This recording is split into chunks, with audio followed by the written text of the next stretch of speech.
Hey, this is to Omer. This is Gevurah of Malchut. Stay focused. The teachings of Kabbalah explain that Gevurah is the power of focusing. Koach, Rikuz, also known as the ability to focus concentration and power, allows us to direct our energies towards a goal or objective.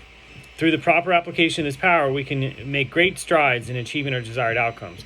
We all struggle to stay focused on one task. It's easy to jump around from job to job, never really finishing anything before we move on to the next thing. We don't mean to criticize anyone. It's simply an observation. Gevurah has provided us with the tools to concentrate our energy and focus our completing tasks one at a time. This helps us take on more responsibility and become more productive. Time is extremely valuable, and we don't want to let it slip through our hands, only to come 10 o'clock at night and wonder where the day went. So it's easy to come Thursday and think it was just Sunday, and the week flew by. That's why it's important to make the most of each day, so we can make sure no time is wasted. To stay on track and accomplish my goals, I rely heavily on lists. Making a list the night before or even the week prior helps me organize my day and plan out what tasks need to be accomplished from 10 to 11 a.m., 11 to 12 p.m., and so forth. So with this system in place, I am able to focus solely on achieving each mission without getting caught up in distractions or overwhelming myself by trying to do too much at once. So who needs the greatest level of concentration in our world today? Though we no longer have a king, modern leaders such as presidents and prime ministers require the same caliber of focus. Just think about all that goes into governing an entire country. So from generals to chief staff members, their responsibilities are immense. It takes steady diligence and keen attention in order to properly tackle these tasks. Why a king? Being in charge of a nation requires an immense amount of dedication and devotion, but more importantly, it necessitates prioritizing the needs of everyone. Just think about what this would entail for a president. They have to be surrounded by advisors all day, and even their meetings are extremely short. 2 minutes here, 30 seconds there. Decisions must be made quickly with little thought given to each issue. Can you imagine how much pressure that is? So we previously mentioned that each of us is a small king. Each and every one of us is a king of his or her own dominion. So in my kingdom, then I have a wife and kids. I have workers and I have students or whatever. I'm a king in a little domain and need to worry about everyone's needs. So in my family, there is much to consider. A wife with her needs, as well as multiple children that each have their own distinct necessities. So whether it's shoes for one child or help with homework from another, everyone deserves attention. As the head of this household, I must always be mindful when tending to these requirements before attending to my personal ones. After all, they come first. We should not only be concerned about the needs of our children in this world, but also those in the world to come. So teach them to practice honest and ethical behavior. No lies, cheating, stealing. Each one of us must take responsibility for considering their spiritual requirements in order to ensure a better future.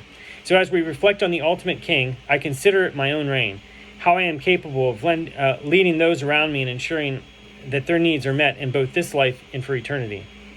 So this week we honor Malchut. It is essential to remember that leadership, what leadership truly means, to accept responsibility towards our people and take charge with confidence. So no matter who we are, each of us has the internal power to be a leader. This is called Malchut. Even if I'm guiding two people, it doesn't make any difference. I have the authority and motivation to call all the shots. So many people don't like to take charge. They would rather not be in control. However, we all have the capability and the drive to lead when called upon and to do our best while leading. To be a great leader is to demonstrate chesed and kindness. So that means engaging in acts of charity, demonstrating generousness, and doing good deeds for those around you. That just reminds me, like, some people forget how much charity they can do in a day. So if you do something for somebody else, the highest level of charity is to do something for somebody that you don't know that you're doing it for, who you're doing it for. So for instance, and it could be something as little as, collecting a stray buggy and putting it in the buggy corral thing at the grocery store or something like that in the parking lot, so that you're doing a small little bit of charity for the person who's working there, so that their job is easier to just collect it from that exchange right there. Or like the lady that's at the checkout. and you're putting your stuff on the belt. And if you know how the people that work there like the stuff to be put on the belt, like in groups, or not have like big stuff, heavy stuff is closer to where they're at, their side of the belt and stuff like that. All those little tiny things are charity to make somebody else's life easier. We tend to not think about like, what can we do to make somebody else's life, their job, easier. Like whether that's picking up a piece of trash in the parking lot or something like that. And that means a lot for people, especially those people that have those types of menial jobs where people don't appreciate the stuff that they do. So if you're picking up a piece of trash in the parking lot to somebody else that their job is to pick up the trash, they that's already done for them. It's just one little thing that you could do for somebody. But anyway, when there is only chesed, people are too generous and just give and give. So this is not good because it makes the giving spread out too much. It's like when you turn on a flashlight, the light spreads out. In Kabbalah, this is called hitpashut haor, so spreading the light. We don't want this to happen with giving. We want it to stay in one place where it can be well received. Imagine you go to a wine store and they have a special expensive wine, but it is only in a barrel. You will need something to take the wine home with you so it doesn't spill. So bring something like a cup or bottle to put the wine in. If you don't have a cup or bottle, and they open the faucet of the barrel, it would spill all over the place and end up getting wasted. So too much chesed can be problematic. It lacks focus and direction. So this is why Gevurah must also play a role in the equation to provide some structure and get boundaries so that we know exactly where our chesed should be directed. So envision a wealthy individual with millions of dollars who recruits someone to manage and distribute the funds properly. If that person were to give everyone $1 million, it would quickly deplete the resources. So instead, they should focus on allocating each individual exactly what they need, whether it be 2,000 or 500. It is important not just to provide money because we have it. Rather, I must consider how much an individual requires specifically and precisely which individuals will benefit while making this decision. So this is the Gevurah of Malchut, focusing on what we give to the appropriate people and places. When you parent, it's like a juggling act between all your children. This one needs 10 minutes right now. That one needs an hour, as they have a big test coming up. You need to keep in mind where and how much energy is going to each child, so no one feels neglected or overlooked. Balancing both the desire to give Malchut with understanding fairness for every individual, Gevurah. So it can be tricky, but managing Gevurah of Malchut yields great rewards. So kings are people who give. Real kings, like King David and Joseph, were all about giving. They gave even when it was hard. That's what makes them special. Did Moshe Rabbeinu take a vacation? Did he have time to rest? No, all day long he was giving. He was giving his time, knowledge, and energy. A true king is always willing to give. Malchut reflects both the desire and the capacity to give. So the Gevurah of Malchut directs how one should focus on chesed. As it says in the Talmud, in order to survive this tumultuous war known as Gog and Magog, so basically the apocalypse, right? It is critical that we learn Torah diligently and practice acts of kindness. These are our tickets for success. Spend 2 or 5 hours each day learning Torah. That is the same amount of time you spend on Facebook. Spend less time watching cats dancing and more time learning Torah. This way you will have less time for TV. Also, if you want to free up more hours for learning Torah, keep your lips sealed and avoid unnecessary chatter about others. So we've all been guilty of it at one point or another. What did they say? What are people talking about this time? So don't succumb to that temptation. Save yourself 2 valuable hours every day by refraining from gossiping. If you stop talking badly about people, then you will have 1 extra hour in your day. So use that time to learn Torah, to do kind things for others without expecting anything in return. You don't need to open a soup kitchen, but you can still help people in other ways. Before a tour, we book lots of meetings. People usually say they want 3 hours, but you only get half an hour at most. So when asking questions, it should only take 2 minutes, and the answer should be 7 minutes. So that's all, 10 minutes total. So no need to make lots of conversation. You need to know how to direct your energy. The Gevurah of Malchut is to take all the energy you have and focus it in certain ways.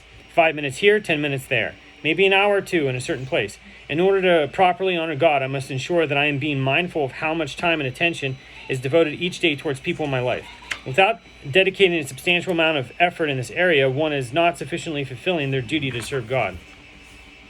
So it is important to learn Torah every day. Even if you can only spend a few minutes each day, it will add up. For example, if you spend 15 minutes in the morning, 15 minutes in the afternoon, 15 minutes in the evening, and 15 minutes at night, you'll end up with 1 hour of learning. 1 week, it will be Shavuot, a special holiday to celebrate that we've received the Torah. The Torah was given by mouth through Gevurah, not with Chesed. Even though the Torah contains much kindness, its true power lies in the focus on Gevurah.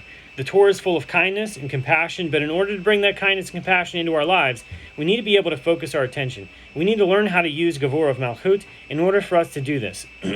So practically speaking, you must continually ask yourself if you're able to focus enough to do good things. How many times have you desired to do something and not followed through? I often see people in a class sitting, and they have an idea, like learning something new. They get excited to learn, and they think about buying a book or learning for 10 minutes each day. And then the idea goes away until the next lesson. Ask yourself, how many times have you wanted to do something but didn't? You want to do a lot of good things. Can you make it happen? Don't think about big things. Start small and see if you can get it done. When it comes to Torah learning, consider committing to learning 5 halachot a day. All it takes is for you to visit your local Judaica store and purchase a book of halakha. By dedicating yourself to this task each and every day, your knowledge of the subject will undoubtedly grow in no time. So you should not ignore the small things. A lot of people just look at the big picture and forget about the small details. You need to be able to pay attention to all of it, even if it is tiny. That way you can understand how everything fits together and get an idea of what is important. Focusing is the key to achieving any goal, regardless of what it may be. Relationships, business endeavors, spiritual growth. So if you are able to hone in on small details and really focus your energy and time on them, success will follow. It's essential not to take a too wide-reaching approach when striving for something. Instead, narrow down your vision until you see the individual pieces clearly that make up the entire puzzle. Our elders have a saying, when you reach too far, you end up with nothing. So it's like when someone goes to the market and tries to carry many oranges at once. They all fall down. This is what happens if we try to take on too much in one go. It will all slip away from us. So remember to pay attention to the small details so that the big progress can be made. So once these tiny tasks are completed, they will all add up to growth that will impress even you. So many successful businessmen and entrepreneurs in general know how to focus their time. Time is invaluable, so they do not waste it on frivolous activities such as having a cup of coffee or unnecessary discussion. Instead, they allocate time for each task in their day and focus on the details. They understand that even the little things can have an outsized impact on their productivity and success. Every minute matters, so they make sure to use it wisely by keeping a tight schedule and giving attention to each detail of their work. Everyone is capable of possessing Gevurah of Malchut, and it just takes a bit of effort to bring this power forth. To do so, try focusing on consistent small tasks that involve acts of kindness. Not only will you be doing good deeds, but also enhancing your own inner strength. To illustrate, dedicating your time to volunteer once a week and performing kind acts of selflessness daily will help you grow spiritually closer to Hashem and make the world an even better place. So doing chesed with no personal agenda or motive behind it is key. Give for the joy of giving alone.